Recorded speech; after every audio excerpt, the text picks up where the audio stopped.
कपिला पशु आहार।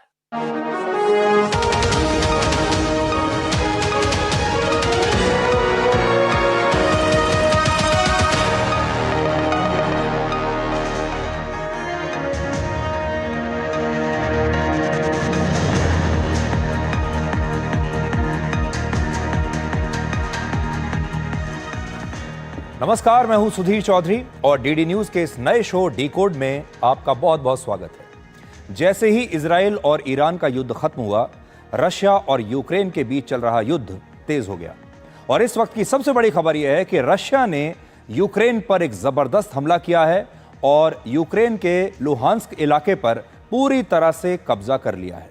सबसे खास बात यह है कि बचने के लिए, रशिया के हमलों से बचने के लिए अमेरिका यूक्रेन की कोई मदद नहीं कर रहा और आज अमेरिका ने यूक्रेन को हथियारों की सप्लाई पर भी रोक लगा दी है। लेकिन यही अमेरिका ईरान के साथ युद्ध में इजराइल की पूरी मदद करता है। इसके बाद हम आपको अहमदाबाद में एयर इंडिया विमान क्रैश की जांच में पता चली कुछ नई चौंकाने वाली बातें बताएंगे। शुरुआती जांच से ऐसा लगता है कि हो सकता है कि इस विमान के ईंधन में कोई मिलावट की गई हो। यह भी संभव है कि इस दुर्घटना के पीछे कोई साजिश हो और ऐसा लगता है कि टेक ऑफ के बाद इस विमान के दोनों इंजन फेल हो गए थे।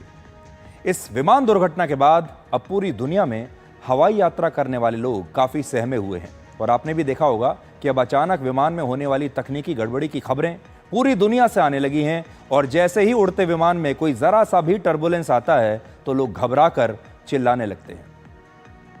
और आखिर में आपको दिल्ली के लाजपत नगर में एक मां और बेटे की हत्या की खबर दिखाएंगे और यह हत्या उन्हीं के घर में काम करने वाले 24 साल के एक नौकर ने की है। दिल्ली में हुआ यह डबल मर्डर घर के अंदर आपकी सुरक्षा पर बड़े सवाल खड़े करता है, इसलिए आज हम इन्हीं सवालों के जवाब आपके लिए डिकोड करेंगे।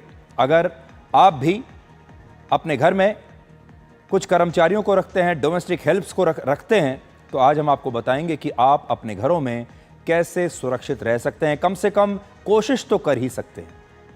लेकिन इस वक्त की सबसे बड़ी खबर यह है कि आज रशिया ने यूक्रेन में एक मिलिट्री रिक्रूटमेंट सेंटर पर एक भीषण हमला किया है। रशिया ने एक के बाद एक 3 ड्रोन से अटैक किया और इस ड्रोन हमले में कई लोगों सहित इस इलाके के गवर्नर भी घायल हो गए और यूक्रेन के इस इलाके का नाम है पोल्तावा। आप यहां से आई तस्वीरों को आज देखिए और फिर आपको बताएंगे कि रशिया किस तरह से अपने हमले बढ़ाकर यूक्रेन की जमीन पर एक एक करके कब्जा कर रहा है।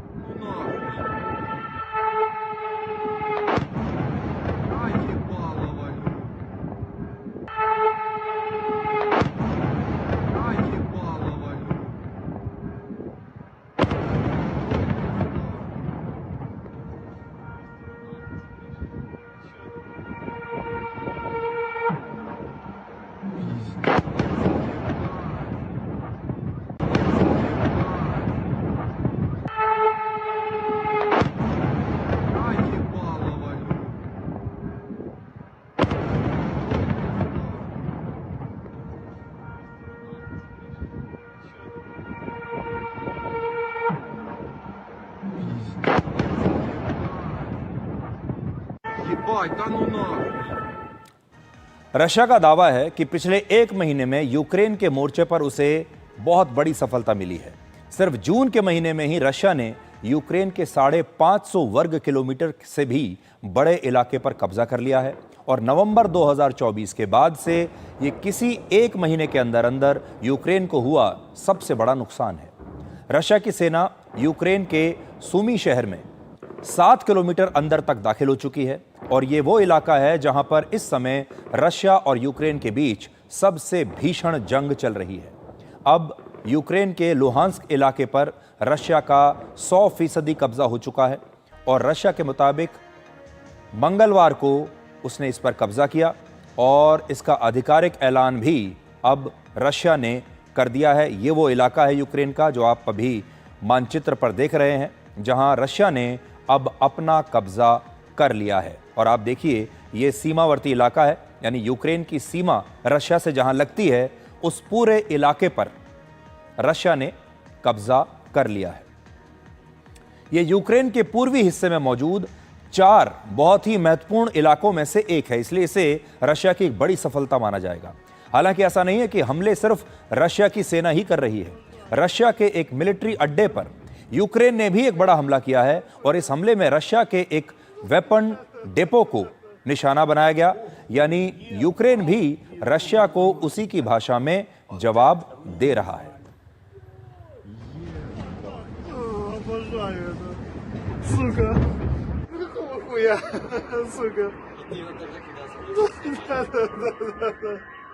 Ух ты, ебать его в рот, нахуй. Вот это въебать. Ебать.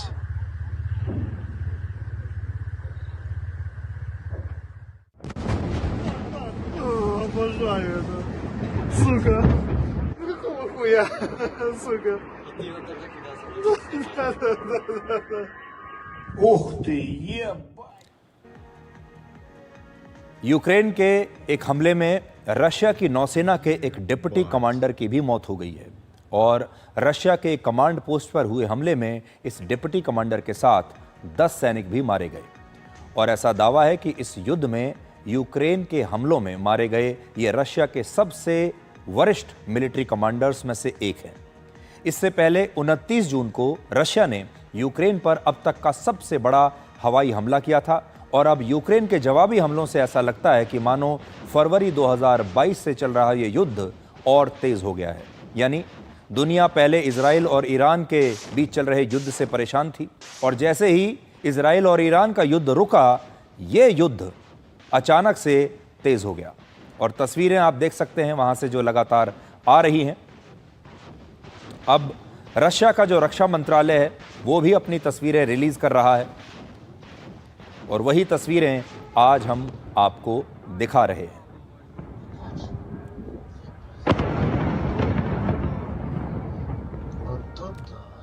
ये जो इलाका है लुहांस्क, जिस पर आज रशिया ने अपना कब्जा कर लिया है, अब इसके बारे में थोड़ा आपको बताते हैं। इस इलाके का क्षेत्रफल करीब 26,000 वर्ग किलोमीटर है, बहुत बड़ा इलाका है। अब यूक्रेन के कुल क्षेत्रफल का करीब 20% हिस्सा रशिया के कब्जे में आ गया है। अब आप अंदाजा लगाइए, किसी देश का 20% हिस्सा अगर कोई दूसरा देश कब्जा ले तो बिल्कुल वही स्थिति है।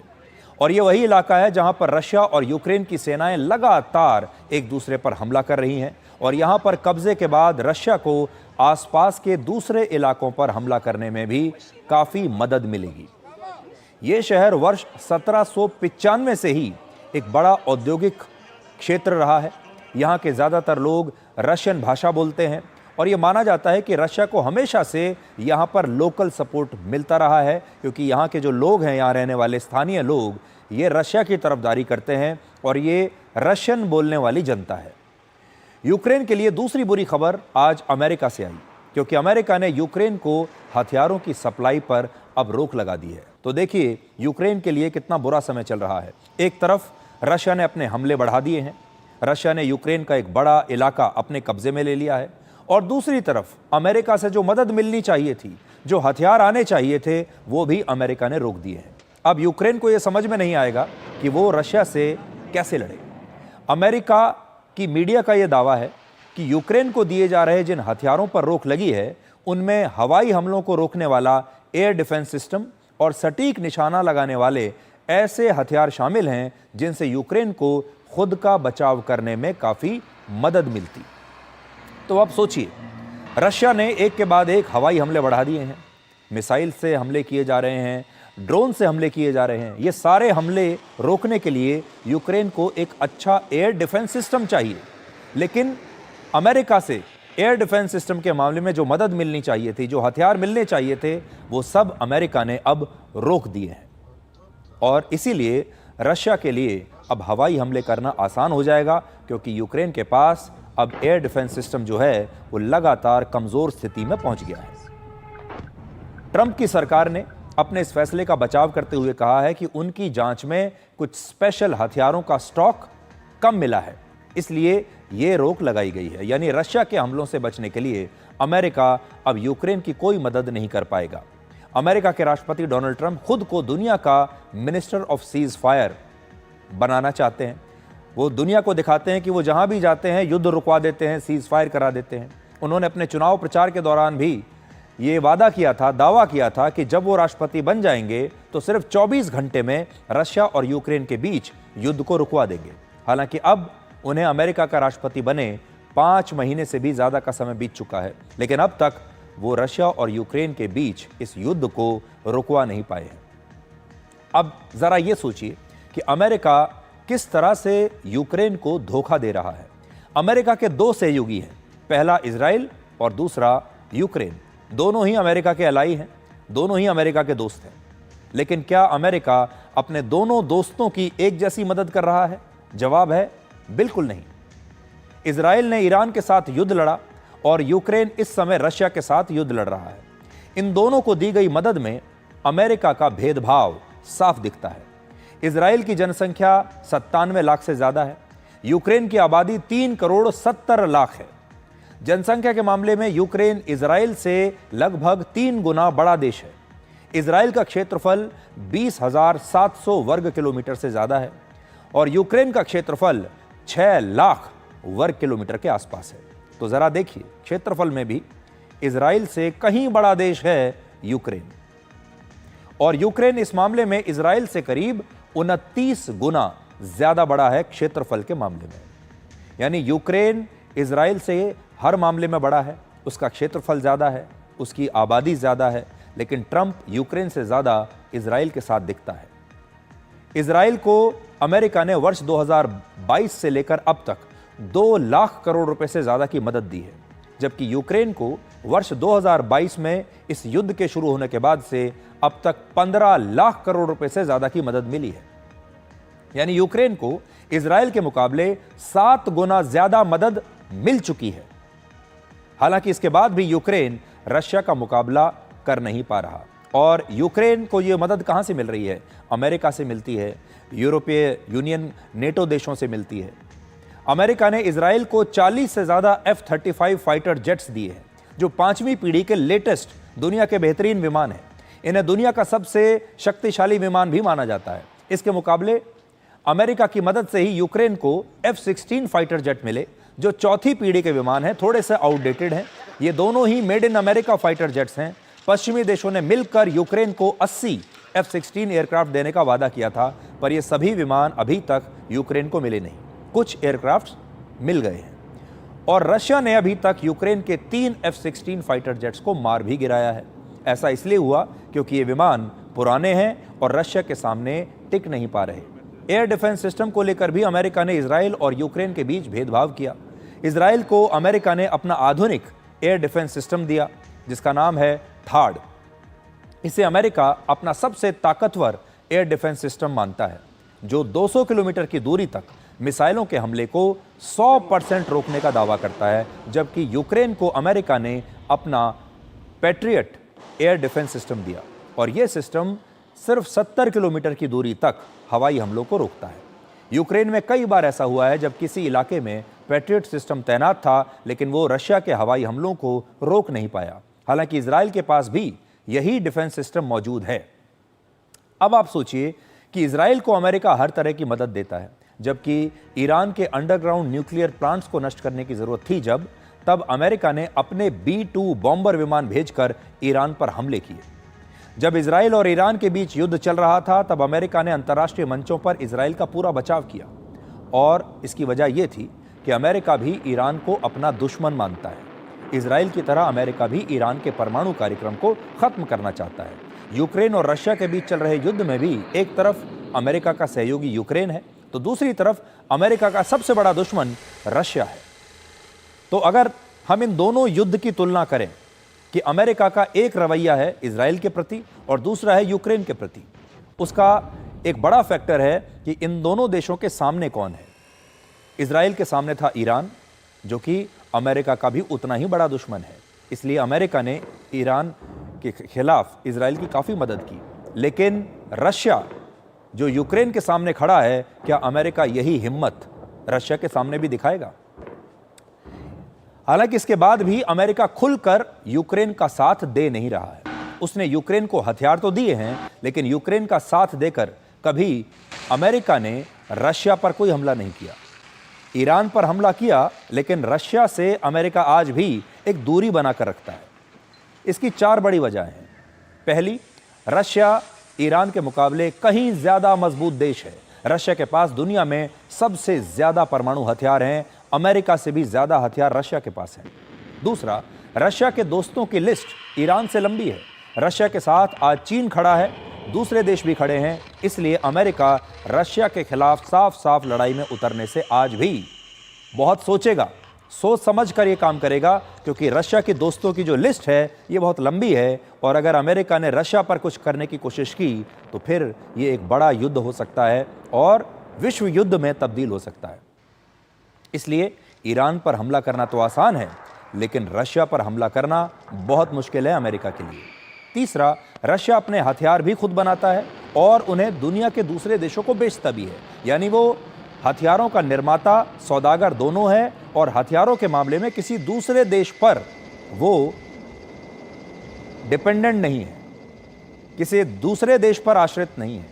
जबकि बाकी के जो देश हैं, बहुत सारे, ज़्यादातर जो देश हैं, जब वो युद्ध लड़ते हैं तो वो हथियारों के मामले में दूसरे देशों पर आश्रित होते हैं। इनमें से ज़्यादातर तो अमेरिका पर आश्रित होते हैं और अमेरिका जब चाहे इनके हथियारों की सप्लाई को रोक देता है, जैसा उसने यूक्रेन के साथ अभी किया है।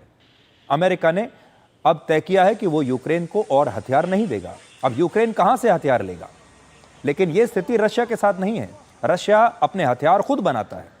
चौथी वजह, डोनाल्ड ट्रंप खुद हैं, जिन्होंने हमेशा से रशिया के प्रति नर्म रवैया अपनाया है। खास तौर पर राष्ट्रपति पुतिन के साथ उनका रवैया काफी नर्म रहा है। 2016 में जब ट्रंप पहली बार अमेरिका के राष्ट्रपति बने, तब उन पर यह आरोप लगे कि रशिया ने चुनाव जीतने में उनकी मदद की थी, राष्ट्रपति व्लादिमीर पुतिन ने उनकी मदद की थी। और बाद में अमेरिका की खुफिया एजेंसी CIA ने इन आरोपों की जांच भी की और बताया कि रशिया ने अमेरिका के चुनाव में दखल देने की कोशिश की थी।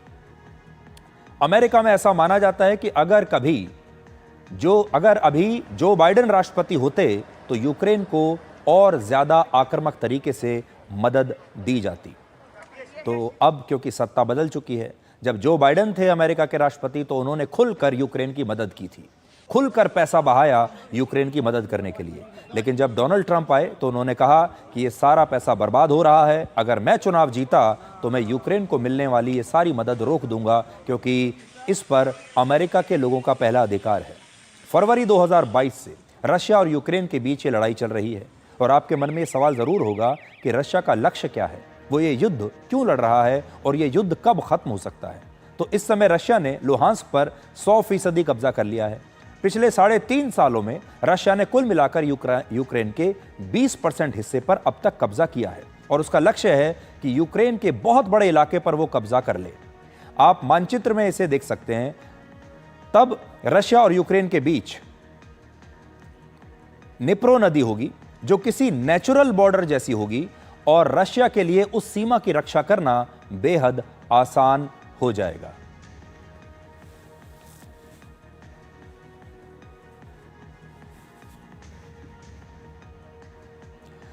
तो राष्ट्रपति डोनाल्ड ट्रंप का जो एजेंडा है वो जो बाइडेन से बिल्कुल अलग है। जो बाइडेन अगर होते तो यूक्रेन को काफ़ी मदद मिल सकती थी, लेकिन डोनाल्ड ट्रंप ने यूक्रेन को मिलने वाली ये सारी मदद अब रोक दी है और इसलिए यूक्रेन के लिए ये एक बहुत ही बुरी खबर है। और आपने देखा होगा हाल ही के दिनों में, इसीलिए रशिया ने अपने हमले यूक्रेन पर अब बढ़ा दिए हैं। अब आपको हमारे देश की एक बड़ी खबर बताते हैं। अहमदाबाद में 12 जून को हुए प्लेन क्रैश के बाद आजकल विमान यात्रियों के मन में एक डरावनी यादें बस गई हैं। पिछले कुछ दिनों में विमान हादसों की ऐसी तस्वीरें आ रही हैं जो हवाई सफ़र करने वाले लोगों को और ज़्यादा चिंतित करती हैं। दुनिया भर से आजकल आपने देखा होगा कि विमान में ज़रा सा भी कुछ टर्बुलेंस होता है तो उसमें यात्रा करने वाले लोग अचानक डर जाते हैं और उन्हें शायद एयर इंडिया विमान क्रैश की जो यादें हैं वो सताने लगती है। और आपने भी देखा होगा अखबारों में और हर जगह आजकल इस तरह की खबरें आ भी बहुत ज़्यादा रही हैं क्योंकि लोग डर गए हैं। हाल ही में जापान एयरलाइंस की एक उड़ान आसमान में अचानक 26,000 फीट नीचे आ गई। सिर्फ 10 मिनट में यह विमान 36,000 फीट की ऊंचाई से 10,500 फीट तक आ गया। इस विमान में 191 यात्री थे। अगर कुछ और समय तक ये विमान आसमान में इसी तरीके से नीचे गिरता रहता तो शायद एक बड़ा हादसा हो सकता था। आप इन तस्वीरों में विमान यात्रियों के चेहरे पर जो डर है, जो घबराहट है, आप वो देख पाएंगे। उसी वक्त जब ये विमान में टर्बुलेंस चल रहा था, विमान लगातार नीचे की तरफ गिर रहा था, तब उसी में बैठे कुछ यात्रियों ने ये वीडियो बनाया है। 第一次氧气裂道掉下来了。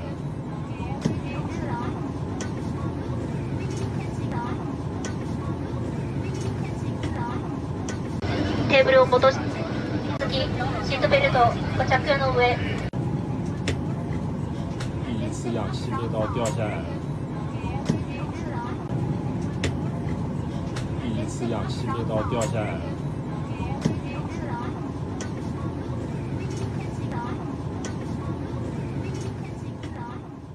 तो आपने देखा, तकनीकी खराबी की वजह से ये विमान हवा में लगातार नीचे गिरने लगा और इसकी वजह से इस विमान में लगे इमरजेंसी ऑक्सीजन मास्क डिप्लॉय हो गए। आप देख सकते हैं कि सारे इमरजेंसी ऑक्सीजन मास्क जो हैं वो अचानक से वो डिप्लॉय हो गए हैं। ये एक विमानों में स्टैंडर्ड प्रोसीजर होता है जब इस तरह की स्थिति होती है तो। और विमान में बैठे यात्रियों ने अपनी सुरक्षा के लिए ये ऑक्सीजन मास्क तुरंत लगा लिए। यात्रियों के मन में डर इतना ज़्यादा था कि विमान में बैठे कुछ लोगों ने तो अपनी वसीयत और अपने परिवार के लिए आखिरी संदेश अपने मोबाइल फ़ोन पर लिखने की कोशिश की। किसी ने अपने बैंक अकाउंट के या डेबिट कार्ड का पिन नंबर लिखने की कोशिश की। किसी ने इंश्योरेंस से जुड़ी जानकारियां अपने फ़ोन में लिखने की कोशिश की ताकि अगर उनकी मृत्यु हो जाए तो उनके परिवार को उनकी सारी चीज़ें पता हों कि उनके पास कितने का इंश्योरेंस है, उनके जो कोड वर्ड्स हैं वो क्या हैं, पिन उनके बैंक अकाउंट के क्या हैं। और उस समय इन यात्रियों को शायद ऐसा ही लग रहा था कि उनका आखिरी समय आ चुका है। अब ज़रा कल्पना आप करके देखिए कि उस समय इन सारे यात्रियों की क्या हालत रही होगी जब इनको ये लगने लगा कि शायद अब इनका आखिरी समय है। और आखिरी समय में ये लोग कर क्या रहे थे? कोई अपना पिन नंबर लिख रहा था। सबको उस समय भी शायद ये चिंता थी कि इनके पास जो पैसा है, इंश्योरेंस है, बैंक अकाउंट है, वो कैसे अपने परिवार के लिए छोड़कर जा सकते हैं। बाकी लोगों ने भी अपने परिवार के लिए कुछ ना कुछ सोचा होगा। ये सोचा होगा कि उनके परिवार के लिए आखिरी संदेश क्या हो सकता है। और 30 जून को जापान एयरलाइंस की ये फ्लाइट चीन के शंघाई से टोक्यो जा रही थी और ये भी बोइंग 737 सीरीज़ का एक एयरक्राफ्ट था। इस घटना के बाद जापान के ओसाका में इस फ्लाइट की इमरजेंसी लैंडिंग हुई और इस हादसे में विमान के सभी यात्री सुरक्षित बच गए। पर ऐसी घटनाओं से हवाई यात्रियों में अब जो डर है वो लगातार बढ़ता जा रहा है। हमारे देश में भी स्पाइस जेट की एक फ़्लाइट में ऐसी ही घटना हुई। गोवा से पुणे जा रही इस फ्लाइट में उड़ान के दौरान विंडो का एक फ्रेम खुलकर बाहर आ गया। आसमान में 35,000 फीट की ऊंचाई पर यह घटना हुई। हालांकि इसके बाद भी केबिन का जो प्रेशर है वो सामान्य रहा और किसी यात्री को कोई नुकसान नहीं हुआ। स्पाइस जेट ने अपने आधिकारिक बयान में कहा कि ये विमान की सुरक्षा पर इसका कोई असर नहीं पड़ा और यह सिर्फ एक आर्टिफिशियल कवर था जो उखड़ गया। ऐसा लगता है कि एयर इंडिया विमान दुर्घटना के बाद से दुनिया भर में हवाई यात्री अब बहुत सहम गए हैं और अब हवाई यात्रा के दौरान दुनिया के हर कोने से हवा में होने वाली हर छोटी बड़ी घटनाओं को बढ़ चढ़ कर रिपोर्ट किया जा रहा है और लोग बहुत छोटी सी चीज़ पर भी बहुत ज़्यादा डर जाते हैं। आप में से भी बहुत सारे लोग अब जब हवाई जहाज़ से यात्रा करते हैं तो यात्रा से पहले कई लोग आपस में मजाक में कहते हैं कि कल मेरी फ़्लाइट है और अब देखते हैं अगर उस फ्लाइट से बच गए तो उसके बाद दोबारा से बात होगी। अब आपको एक बहुत महत्वपूर्ण खबर बताते हैं और वो ये है कि अहमदाबाद में एयर इंडिया विमान हादसे में कौन सी नई बातें उसकी जांच के दौरान सामने आ रही है। तो जैसा कि आप जानते हैं एयर इंडिया विमान दुर्घटना जो हुई है उसकी जांच इस समय चल रही है और इस जांच के दौरान कुछ नई बातें पता चली हैं। पहली बात, हो सकता है कि एयर इंडिया के इस बोइंग 787 ड्रीम लाइनर विमान के दोनों इंजन फेल हो गए हों। दूसरी बात, यह भी हो सकता है कि इस विमान के ईंधन में कोई मिलावट हो, यानी यह विमान मिलावटी ईंधन के साथ उड़ रहा था और उसकी वजह से यह इंजन फेल हुआ हो। तीसरी बात, इस विमान दुर्घटना के पीछे कोई साजिश भी हो सकती है। ब्लूमबर्ग की एक रिपोर्ट के मुताबिक अहमदाबाद में 12 जून को हुए इस विमान हादसे की असली वजह का पता लगाने के लिए एयर इंडिया के पायलट्स ने एक फ्लाइट सिमुलेटर की मदद ली। फ्लाइट सिमुलेटर एक ऐसा सॉफ्टवेयर या ऐसा यंत्र या कह लीजिए मशीन होती है जो किसी असली विमान की तरह उड़ान की नकल कर सकती है। इसका इस्तेमाल पायलट्स को ट्रेनिंग देने या फिर किसी विमान हादसे के आखिरी कुछ सेकंडों के हालात को समझने के लिए भी किया जाता है।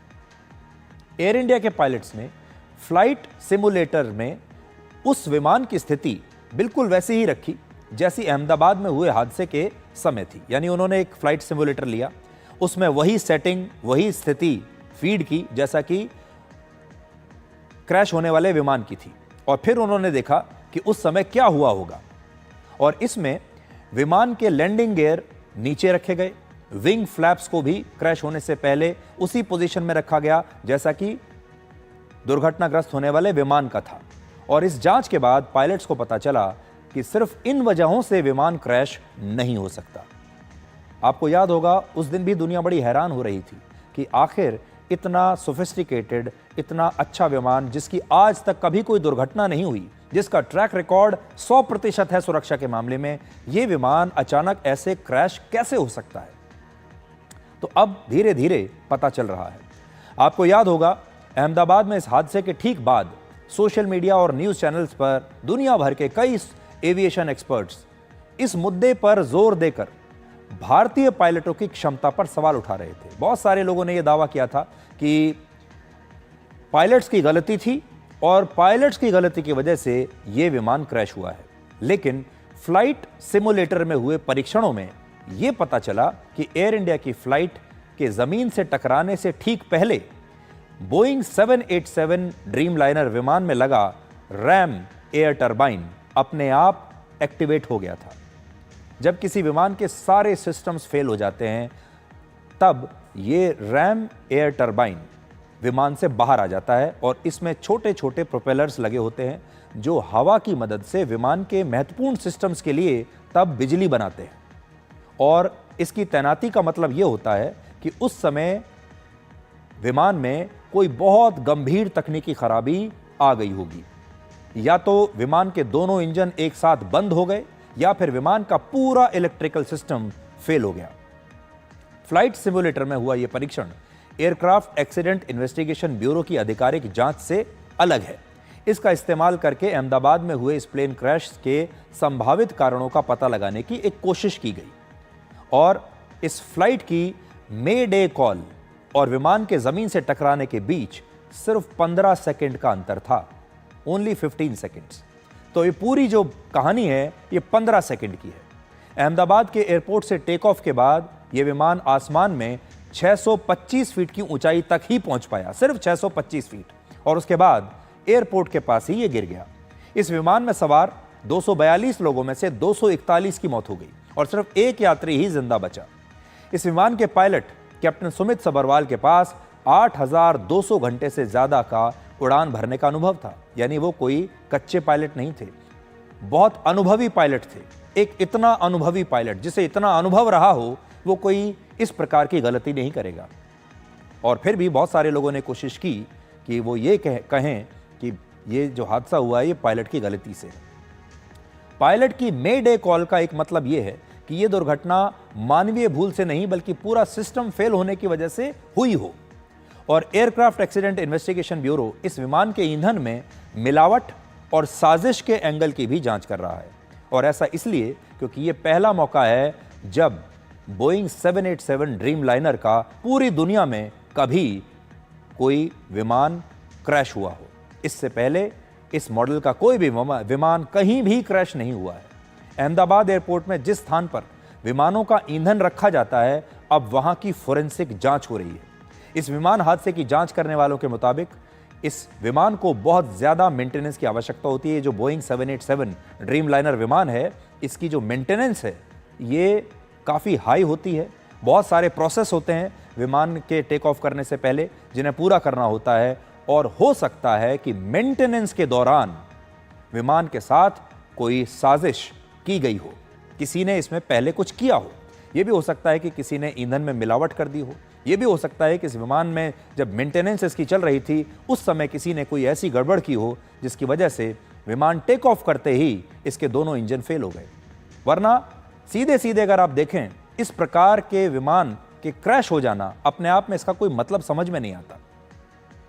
ऐसा बताया गया है कि एयर इंडिया की फ्लाइट AI-171 के ब्लैक बॉक्स को डिकोड किए जाने के बाद ही यह जांच शुरू होगी और एयरक्राफ्ट एक्सीडेंट इन्वेस्टिगेशन ब्यूरो इस विमान हादसे की जांच कर रहा है और यह भारत में विमान हादसों की जांच करने वाली सबसे बड़ी एजेंसी है। इस विमान हादसे की पहली जांच रिपोर्ट 11 जुलाई तक आ सकती है, यानी अब थोड़े से दिन ही बचे हैं। पूरी दुनिया को पता चल जाएगा कि उस दिन क्या हुआ था। 11 जुलाई के आसपास यह रिपोर्ट आ सकती है, क्योंकि अंतर्राष्ट्रीय नियमों के मुताबिक किसी विमान दुर्घटना की पहली जांच रिपोर्ट 30 दिनों के अंदर अंदर पेश करना जरूरी होता है। हालांकि इस रिपोर्ट में विमान दुर्घटना की वजह या जिम्मेदारी तय नहीं होगी। यह सिर्फ एक शुरुआती जांच और उस दिन हुई घटना को रिकॉर्ड करने का एक दस्तावेज होगा। लेकिन हमारी नजर लगातार इस पर है। पूरी दुनिया हैरान है कि इतना सोफिस्टिकेटेड लेटेस्ट प्लेन क्रैश कैसे हो सकता है, और सभी ये जानना जरूर चाहेंगे कि लगभग 250 लोगों की जो मृत्यु हुई है, 250 परिवार बर्बाद हो गए हैं, इसके पीछे कौन जिम्मेदार है, किसकी गलती है, और गलती है या कोई साजिश है। अब आपको हम घाना लेकर चलते हैं और भारत के प्रधानमंत्री नरेंद्र मोदी को आज घाना के सर्वोच्च नागरिक पुरस्कार से सम्मानित किया गया है।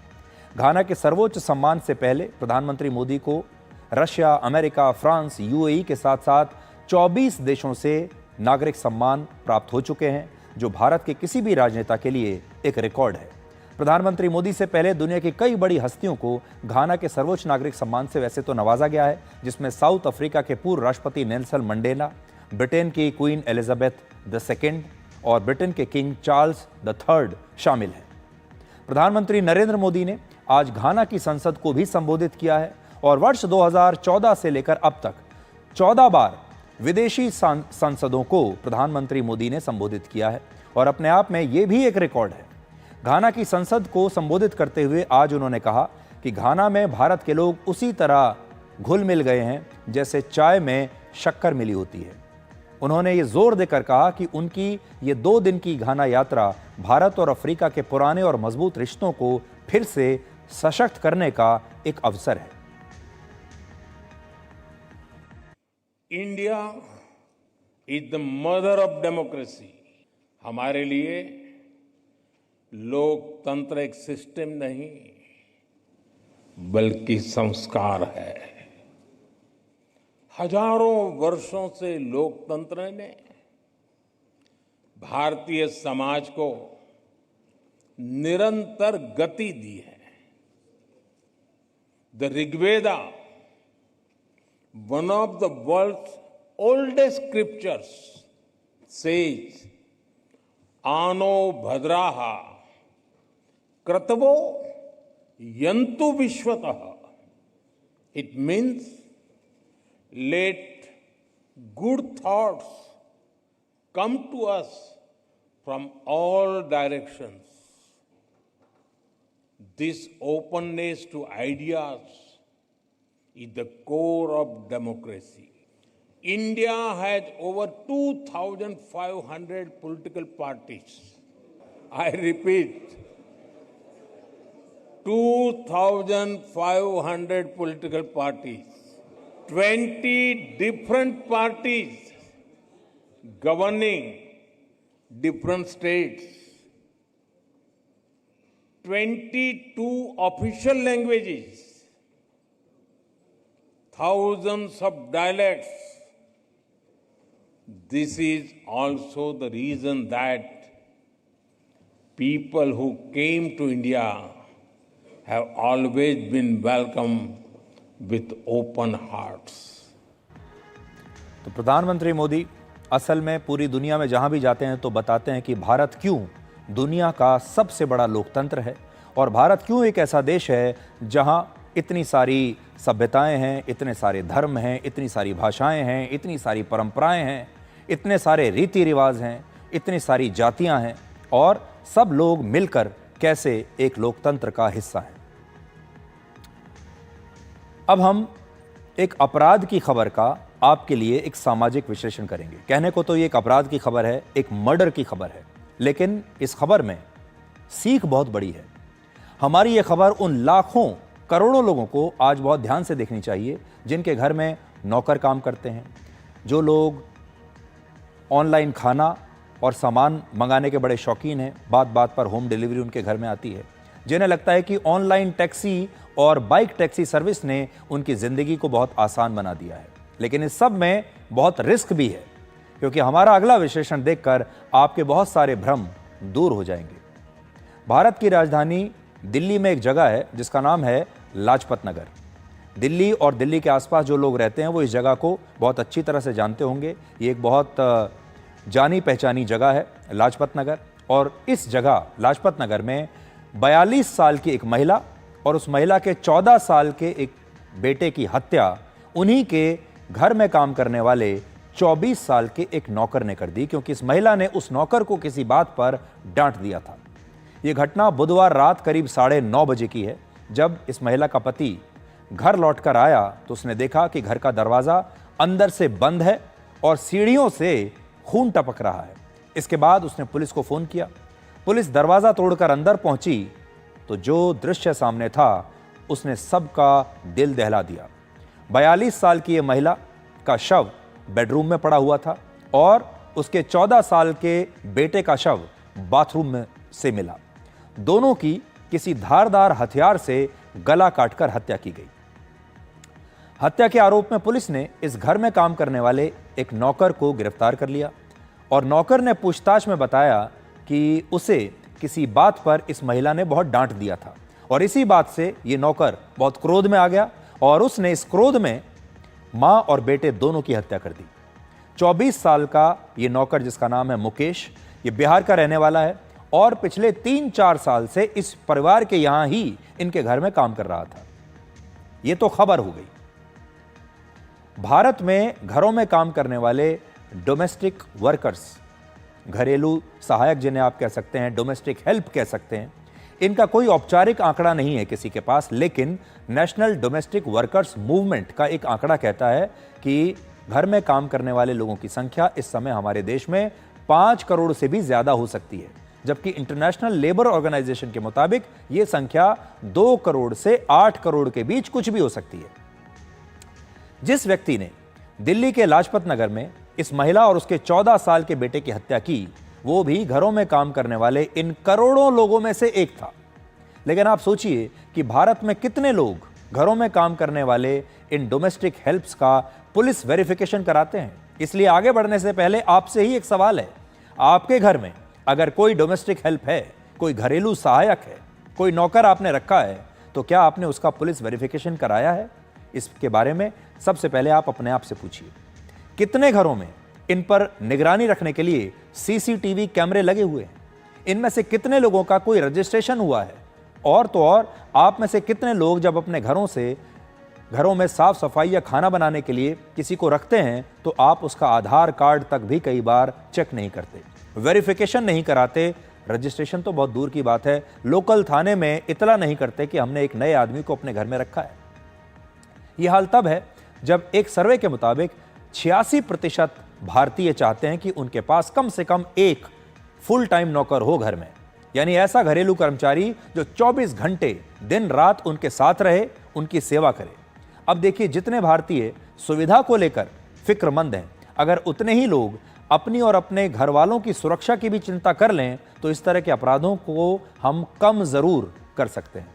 अपराध तो 100% तो कभी नहीं रुकेंगे, लेकिन इन्हें कम जरूर किया जा सकता है। इसलिए आज हम आपको ये बताना चाहते हैं कि इस परिवार को क्या करना चाहिए था और अगर इन्होंने ऐसा कुछ किया होता तो शायद इनके साथ ऐसा ना होता। सबसे पहले इन्हें अपने इस नौकर का पुलिस वेरिफिकेशन जरूर कराना चाहिए था। हालांकि इस मामले में इस नौकर को पुलिस ने तुरंत गिरफ्तार कर लिया। दूसरा, घर में सीसीटीवी कैमरे जरूर लगे होने चाहिए और यह बात घर में काम करने वाले कर्मचारियों को भी पता होना चाहिए कि घर में सीसीटीवी कैमरे लगे हैं। अगर उन्होंने कोई चोरी की, अगर कोई अपराध किया तो वो तुरंत सीसीटीवी कैमरे के जरिए पकड़े जाएंगे और तुरंत पता भी चल जाएगा कि इस घर में क्या हुआ है। तीसरा, इनकी मनोस्थिति क्या है? आपने अपने घर में किसी को रखा, अपने स्टाफ में कर्मचारी किसी को रखा, उसकी मनोस्थिति क्या है? क्या वो आपराधिक प्रवृत्ति का व्यक्ति है? इसकी भी अगर पहले से जांच कर ली जाए उसका बैकग्राउंड पहले से पता कर लिया जाए, वो कहां कहां काम करके आया है ये पहले से पता कर लिया जाए। जिन लोगों के घरों में या कंपनियों में उसने काम किया है, अगर आप उनसे पहले पूछ लें तो आपको बहुत मदद मिलेगी। भारत में जब बड़ी बड़ी कंपनियों में किसी को रखा जाता है, किसी कर्मचारी को, चाहे किसी भी पद पर हो, तो वो कंपनी उसकी पुरानी कंपनी से पहले उसके बारे में जांच जरूर करती है, पूछती है कि ये कर्मचारी किस प्रकार का था, इसकी अच्छी आदतें क्या हैं, इसकी खराब आदतें क्या हैं और क्या ये हमारी कंपनी के लिए सही रहेगा। भारत के शहरों में जो इलाके गेटेड हैं, यानी ऐसी हाउसिंग सोसाइटीज़ हैं या ऐसे बहुत सारी जगहें हैं जहां पर अंदर जाना और बाहर आना आप मकान मालिक की मर्जी के नहीं कर सकते, वहां पर एक गेट लगा होता है। जैसे इस तरह की जो आजकल हाउसिंग सोसाइटीज़ हैं, यहाँ पर एक गेट है और उस गेट के अंदर हर किसी की एंट्री नहीं है, और अपराध करने के बाद अगर कोई भागता भी है तो उस गेट पर गार्ड बैठे हैं जो कि उसे भागने नहीं देंगे। उनकी सुरक्षा तो फिर भी कुछ हद तक मजबूत की जा सकती है, जैसे इस प्रकार की जो हाउसिंग सोसाइटीज़ हैं। लेकिन लाजपत नगर के जिस इलाके में ये परिवार रहता था, वहाँ लोगों के आने जाने पर किसी प्रकार का कोई नियंत्रण नहीं है, क्योंकि ये एक खुला ब्लॉक था। यानी इस तरह के इलाकों में कोई भी अपनी मर्जी से कभी भी उस गली में, उस मोहल्ले में दाखिल हो सकता है और अपनी मर्जी से कभी भी बाहर जा सकता है। यानी इन इलाकों में फ्री एंट्री और फ्री एग्जिट है। आगे बढ़ने से पहले हम ये स्पष्ट करना चाहेंगे कि हम आपके घरों में साफ सफाई करने वाले, खाना बनाने वाले या आपके बच्चों का ध्यान रखने वाले या आपके घर में जो भी कर्मचारी हैं, आपके डोमेस्टिक हेल्प हैं, इनमें से ज़्यादातर लोग कठिन परिश्रम करके आपके जीवन को आसान बनाते हैं और अपना भी परिवार चलाते हैं। इन करोड़ों मेहनत करने वाले लोगों पर हम सवाल नहीं उठा रहे हैं। हम ये नहीं कह रहे हैं कि सारे लोग ऐसे ही हैं। हम ये भी नहीं कह रहे हैं कि आज से आप अपने कर्मचारियों पर शक करना शुरू कर दीजिए। हमारा सवाल सिर्फ आपकी सुरक्षा से जुड़ा है। हमारा सवाल यह है कि इसकी एक प्रक्रिया होनी चाहिए, एक प्रोसेस होना चाहिए, और उस प्रक्रिया, ये जो प्रक्रिया है, सब पर लागू होनी चाहिए। आज ये सवाल हम उठा रहे हैं कि अपराधी किस्म के जो लोग इस असंगठित क्षेत्र में काम कर रहे हैं, जिनकी पहुंच आपके घर तक है, आपके बेडरूम तक है, आपके परिवारों तक है, आपके बच्चों तक है, उनकी पहचान कैसे की जाए और उनसे आप कैसे बचेंगे। जो लोग आपके घर में होम डिलीवरी का सामान लेकर आते हैं, खाने की डिलीवरी करने के लिए आते हैं, आप कैसे पहचानेंगे कि उनमें से कोई अपराधी तो नहीं। जो लोग ऑनलाइन कैब या बाइक टैक्सी बुक करते हैं, इन अनजान लोगों के साथ आप सफ़र करते हैं हर रोज़। अगर आप किसी ऑनलाइन कैब में जा रहे हैं, किसी टू व्हीलर पर जा रहे हैं, तो आप कैसे ये समझेंगे कि जो व्यक्ति गाड़ी चला रहा है वो कोई अपराधी किस्म का व्यक्ति नहीं है। और अगर आप किसी इमरजेंसी में फंस गए तो आपको क्या करना चाहिए। एक आंकड़े के मुताबिक भारत में इस समय डिलीवरी वर्कर्स की संख्या 77 लाख है, जो 2030 तक बढ़कर 2.5 करोड़ हो जाएगी। ये लाखों डिलीवरी बॉयज हर दिन लगभग 1 करोड़ बार डिलीवरी करते हैं। यानी इनकी पहुंच भारत के करोड़ों घरों, करोड़ों परिवारों और बच्चों तक होती है। इसी तरह 20 लाख से ज़्यादा ड्राइवर आजकल ओला, उबर और अन्य ऑनलाइन कैब्स चला रहे हैं, और कुल मिलाकर इन प्लेटफॉर्म्स के जरिए हर रोज़ 50 लाख से ज़्यादा राइड्स बुक होती हैं। इसी तरह 20 लाख लोग भारत में बाइक टैक्सी ड्राइवर के तौर पर रजिस्टर्ड हैं। इनके जरिए भारत के लोग हर साल करीब 31 करोड़, यानी हर दिन करीब 8.5 लाख यात्राएं करते हैं। 77 lakh delivery boys, 20 lakh taxi drivers और 20 लाख बाइक टैक्सी ड्राइवर्स, यानी करीब 1 करोड़ 20 लाख लोगों की पहुंच आपके घर के दरवाजे, आपके गली मोहल्ले और आपके परिवार और बच्चों तक है। अगर इस सब को हम जोड़ लें तो यह आंकड़ा बहुत और ज़्यादा भी बढ़ सकता है। और इन्हीं में छिपे जो आपराधिक किस्म के लोग हैं, वो दिन में आपके घरों पर नज़र रखते हैं, ये देखते हैं कि आप घर में कब रहते हैं, कब आते हैं, कब जाते हैं, आपके घर में कौन कौन है, और फिर इसी जानकारी का फ़ायदा उठाकर अपराधी अपराध करते हैं। अब सवाल यह है कि आप इस तरह के अपराधियों को कैसे पहचानें और कैसे बचें।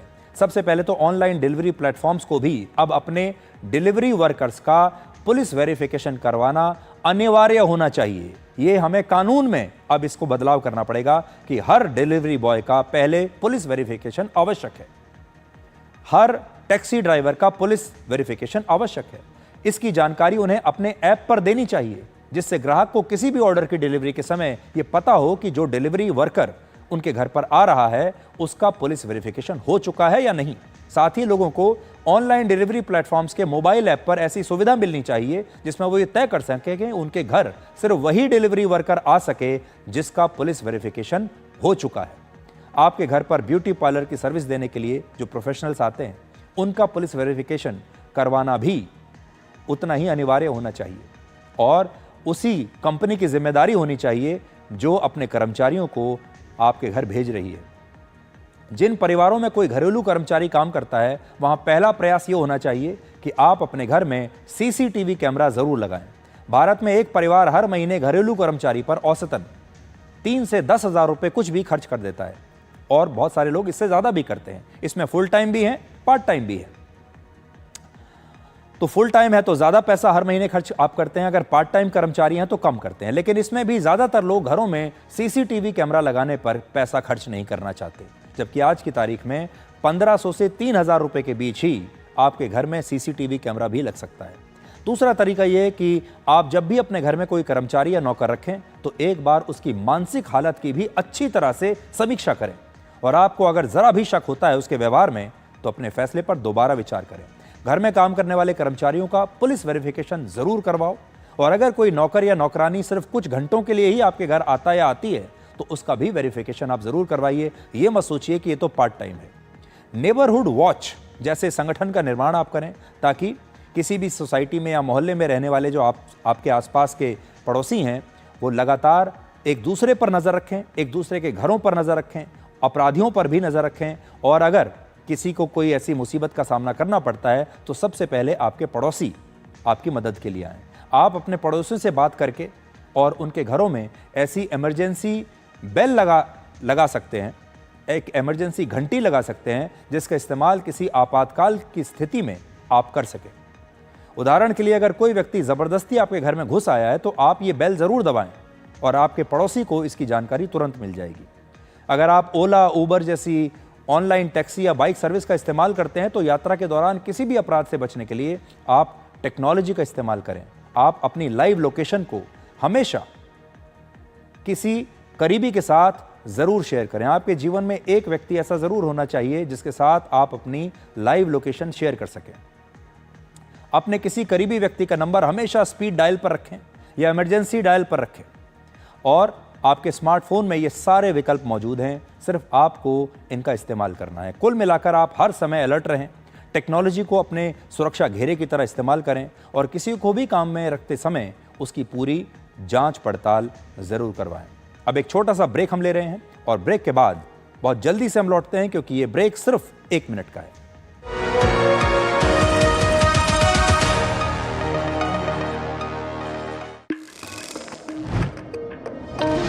कौन है जो देश की वायरिंग को सेफ बनाता है? कौन है जो देश की वायरिंग को इको फ्रेंडली बनाता है? कौन है जो जोड़े देश को?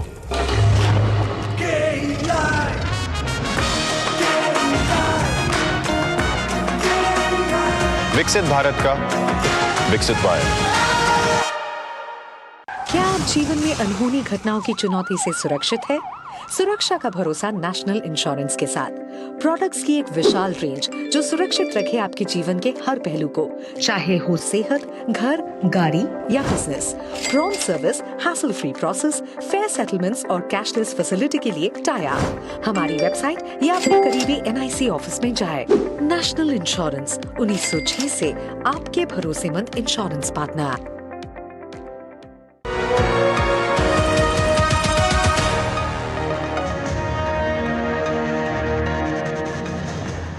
आज मैं आप सभी के सामने कुछ सवाल लेकर आया हूं और वो ये कि आखिर 110 करोड़ हिंदुओं की आबादी वाले देश भारत में हिंदुओं की अमरनाथ यात्रा बंदूक के साए में और भारी सुरक्षा व्यवस्था के बीच क्यों करवानी पड़ रही है? हिंदुओं की धार्मिक यात्राओं पर हमले का इतना खतरा क्यों होता है? क्या आपने कभी सुना है कि और किसी धर्म के किसी यात्री पर, या कभी आपने सुना है कि हज यात्रियों ने भारी सुरक्षा के बीच अपनी ये यात्रा पूरी की हो? ये सवाल इसलिए पूछा क्योंकि अभूतपूर्व सुरक्षा व्यवस्था के बीच आज अमरनाथ यात्रा शुरू हो गई। यात्रा का पहला जत्था अमरनाथ गुफा पहुंच चुका है और 5892 तीर्थयात्री अब तक बाबा बर्फानी के दर्शन कर चुके हैं। तो पहलगाम हमले के बाद अब सुरक्षा व्यवस्था और भी ज्यादा करनी पड़ रही है और इस बार 50,000 से ज्यादा सुरक्षाकर्मी अमरनाथ यात्रा की सुरक्षा में लगाए गए हैं। पहलगाम से अमरनाथ गुफा करीब 42 किलोमीटर दूर है और आपको याद होगा पहलगाम में एक बड़ा हमला थोड़े दिन पहले हुआ था। ये पहली बार है कि भारतीय सेना, केंद्रीय रिजर्व पुलिस बल और जम्मू कश्मीर पुलिस संयुक्त रूप से अमरनाथ यात्रा की सुरक्षा व्यवस्था देख रहे हैं। और बालटाल और पहलगाम बेस कैंप के 4 किलोमीटर से पहले ही 4 लेयर सिक्योरिटी है। श्रीनगर से 110 किलोमीटर दूर बालटाल तक हर 50 मीटर पर 2 जवान तैनात किए गए हैं और जबरदस्त सिक्योरिटी के साथ सीसीटीवी भी वहां पर तैनात किए गए हैं, ड्रोन्स भी हैं और फेशियल रिकॉग्निशन सिस्टम भी वहां पर लगाया गया है।